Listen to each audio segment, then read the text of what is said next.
It is a new year. You are finally ready to take the plunge and do music lessons for either you or your child. You've got the piano or the guitar or the violin, or you're ready to do singing, but there's only one thing missing: a good teacher. I will tell you how to find that good teacher. Keep watching.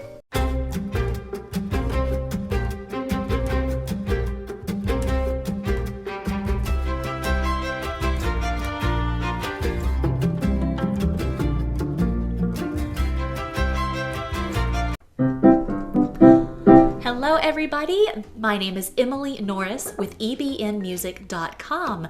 I help you reach your full musical potential. I provide piano and voice lessons online and from my home here in Dallas, Texas. I am here to encourage you and to give you all the information you need to have a great experience in your music lessons, either your music lessons yourself or your child's. Before I get started, be sure to check the link down below in the description if you are ready to start piano lessons.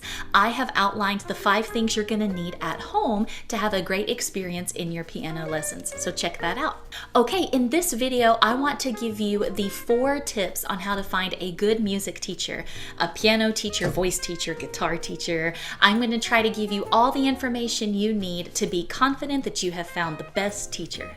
Okay, so let's get started. The first tip is knowing where to look for this piano teacher. First of all, check social media. So if you are part of a Facebook group, especially Facebook group in your town that you live in, ask on there if anybody knows of a good piano teacher, voice teacher, guitar teacher. A lot of times people are very willing to give you recommendations on a good one. Another place you can look is, and you wouldn't have thought of this if you didn't know this, but it's called the MTNA website. It's mtna.org, and you can go to the teacher directory and find a list of teachers in your area that are part of the Music Teacher National Association. Teachers who took the time to pay the money to be a part of this organization are usually pretty good, and they're pretty serious about their craft. So this is a great place to look. The third place you can look is ask your child's school. So ask the principal or the music teacher at your child's school. A lot of times they will have connections for music teachers in the area. And also just ask your friends or anybody else who you know who might be taking lessons or had experience taking lessons before, and they can give you some recommendations.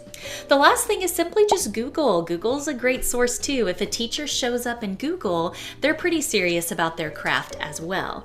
Now, a lot of times the smaller businesses, so a lot of piano teachers don't have many students, they don't have a big presence online, so Google will not help you find these teachers. It doesn't mean these teachers are not good, but just know that Google will be limited in what they can offer you in the teachers that are available in your area. Now, a bonus thing on where to look, once you have maybe 3 names, do some research on those teachers. So check Facebook, check Instagram, check YouTube, check Google to see if they have a website for their business or they have a social media presence. I'll say again, if they take the time to do these things and to develop their social media presence and all that stuff, then they're usually very serious about their teaching. Not serious in like a strict serious, but like they take it seriously. So they're not going to be flaky, and they're going to be sure that they communicate well with you and your child. Okay, so let's move to number 2. Okay, so once you have narrowed it down to, 3 again, contact them on their social media page or their contact me form and get a feel for their personality. How quickly did they contact you back? What content is on their social media page or their website? Do they have pictures or videos of how they interact with their students? When you contact them on their contact page or social media, there's a couple of questions you can ask them, such as their experience, how long they have been teaching, where they went to school, if that's important to you.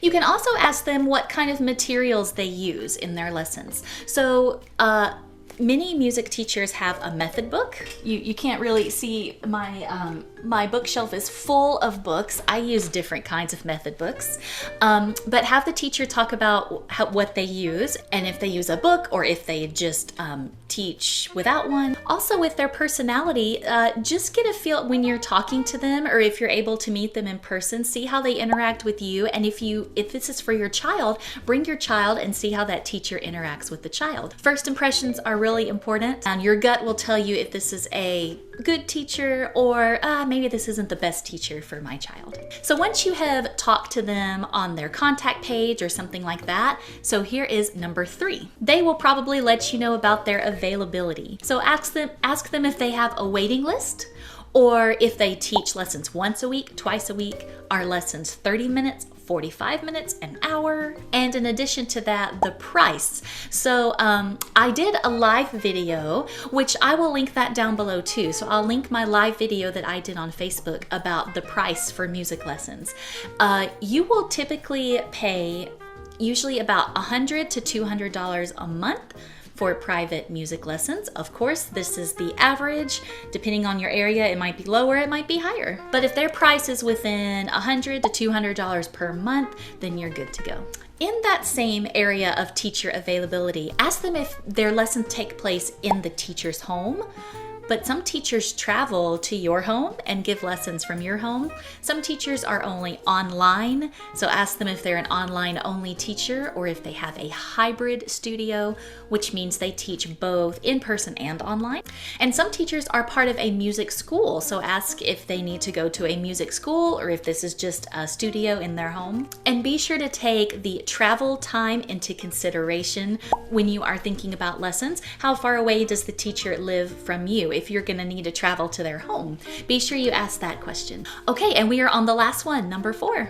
This is a more ambiguous one. This is their teaching style. So some teachers have different styles of teaching, which match some students' personalities and not others. If you're liking what you hear from them on the other 3 things, so if they have responded to you, if you're like, okay, this is sounding good, ask for a trial lesson. In my studio, when I have a brand new student, their first lesson is always free. It's kind of like a meet and greet and a trial lesson to see if they like me and if I'm right for them.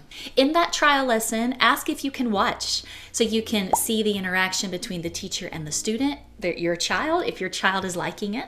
Ask them about tailoring the lessons to the student. I always try to ask the students what songs they're interested in learning, and I always try to teach them as much as I can what they want to learn. So ask them if they have a more student-centered approach. Do they use games and fun activities in addition to the lesson?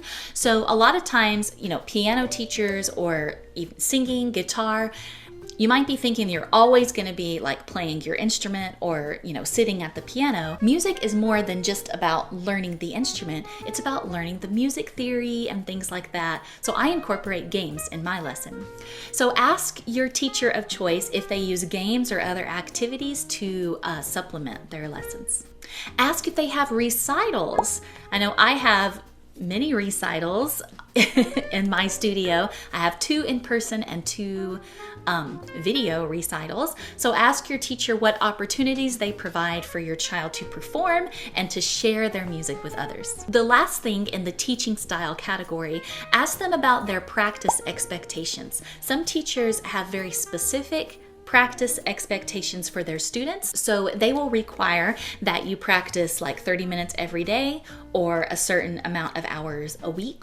So take that into consideration. If you think you or your child will not be able to meet those practice expectations, then perhaps another teacher is better for you. But be sure to ask about that, because this is one of the big things of why teachers and students don't work out, is because they both have different expectations on progress. The teachers will be expecting the student to practice regularly at home and to progress at a steady rate. But sometimes the parent and student, reality sets in and you can't practice every day and stuff happens and you can't meet those expectations, and then you've got some frustrations in there. So this is a big one. So be sure that you ask what their practice expectations are. Okay, so let's review. So the 4 things to find a great music teacher is where to look for them, research them online or social media, get a feel for their personality when you first contact them, ask about their availability and if they travel, if the studio is in home, the price, all that stuff. And then number 4, their teaching style. Do they use games? Do they have certain expectations? I hope this video was helpful to you in finding the best music teacher for you or your child. I love hearing from you. Please comment down below. Let me know what you thought about this video, if I need to add anything. If you have any questions about future video content, I want to hear from you. I want this channel to be helpful to you. So please let me know. Okay, until next time, goodbye to you.